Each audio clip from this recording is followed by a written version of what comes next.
I think marketing is becoming more inhuman, and I say that lovingly because we're too caught up in technology. I'm thinking about what's going to be my Vine strategy, my Pinterest strategy, my Facebook strategy. I'm mad at Facebook for changing the algorithm because now I'm not getting as many likes as I used to, and now I have to start to buy attention, and I'm losing sight of what really the purpose of all of this is. If I think about the journey and the way that a consumer has to go through it, and what they find and what they don't find, the challenges that they have, their aspirations, their goals, their outcomes, what they face. If I go through that journey as them, I gain empathy. And that empathy that I gain starts to trigger a human response. I feel for them. I sense things. I am inspired. Those are all human attributes of which then you see the experience that they have and try to design the experience that they should have. Once you do that, technology, language, platforms, networks, strategies, SEO, advertising, native, organic, all of these things just sort of become enablers for a much more human strategy, right? We talk a lot about customer centricity in marketing and service these days, but when you really look at the approach that businesses take, they are actually not customer centric.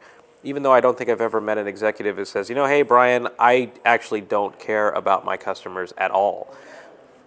Actions speak louder than words. And for me to be human, for marketing to be human, I think every marketer needs that undercover boss moment. I watch that show all the time, even though it has the same exact ending in every episode. But it's because there's a gift of empathy in every show where you see an executive sort of say something like, I remember what it was like, or I forgot what it was like.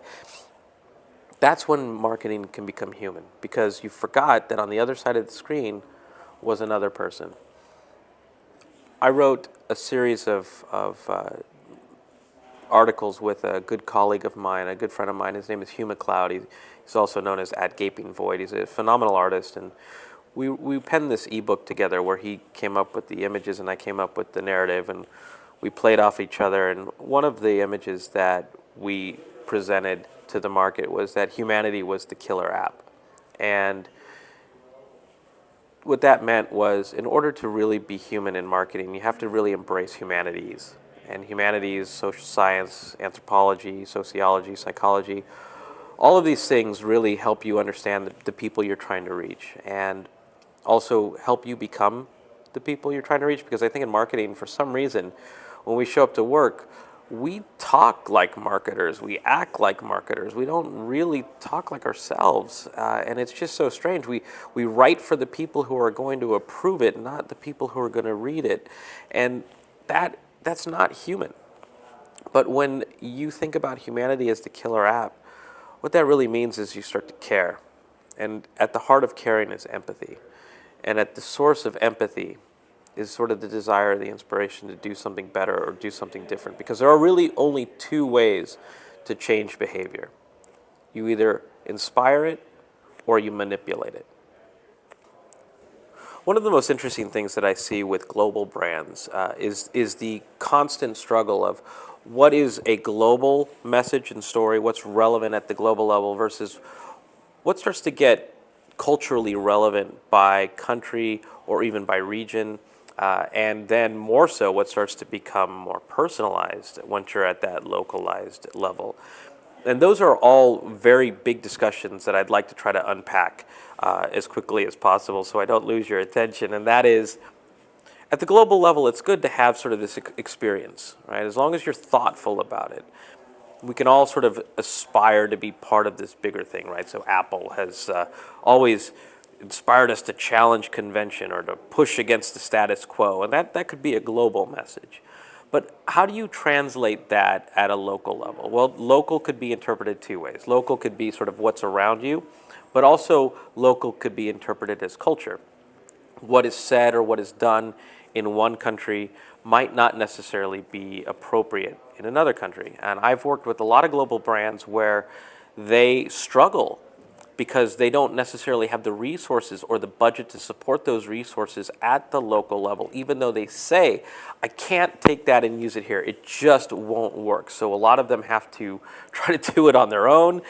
Maybe it's not the best approach that could have been done. The market sort of rebels or ignores it. But in an on-demand economy, you could have those resources at the push of a button or at the swipe of a finger. And that, to me, represents a real tremendous opportunity for brands to be, I guess a good way to put it is to think globally but act locally and have the resources to do so. And once you do that, essentially then it changes the model.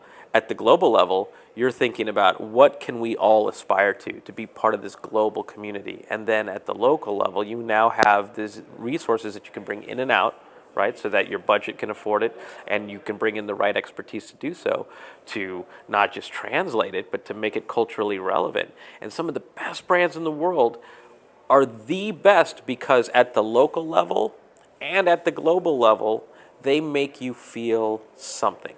And they're all working together. And that is something that we can start to do today. We don't have to wait for this to be the future of anything. We have to start doing this today because, again, on the other side of that screen is a human being. And they need to hear and see things in ways that are important and relevant to them. Language and location should be givens, and they have to be givens. While I don't want to share examples of the brands specifically that are getting it right, I will share some of their best practices because they recognize the importance of both a global approach and also a very local, culturally relevant approach. The one thing that I will say that they all share is two things. Those local marketers are empowered, and they're armed with the resources that they need, even if it's just technology and resources, meaning expertise on demand or expertise for hire. Not necessarily giving them all of the budget and all of the people they need because, we all recognize that marketing is an undervalued, underloved, and underfunded resource within the organization. But the best companies empower those local teams to act.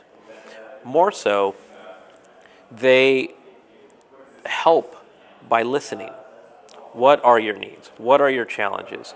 And in many cases, what they see at a local level inspires ideas at the global level because at the end of the day, we're all human. We're just separated by borders. And if we can find ways to be globally inspired from the local level, then I don't know how much more human we can get.